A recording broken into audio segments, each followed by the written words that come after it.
The second piece is, and I think this is often overlooked, especially by a lot of entrepreneurs, because a lot of us are driven by our ambition, and sometimes that ambition can outweigh what amount of time we put into our craft. Right. And so I think there has to be a strong base level understanding of the substantive nature of whatever your business is, right? If you're in the goods business, then you need to know exactly what it means to promote and sell those goods, but you need to know their durability, the length of time that they'll last, how they'll respond in certain conditions. When you're in the service business, like I'm in, then you need to know what the laws are, how it is that we can apply those laws to the facts that we get from our clients, how we can develop ways to argue and articulate the case of our clients. So just the substantive nature of whatever it is you're doing, you really need to hone in on that, number two.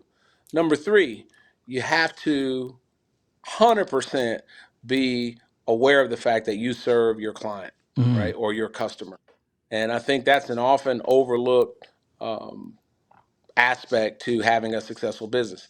The funny thing about those of us who, especially those of us who are African American and in this business, and I happen to have a large African American client base.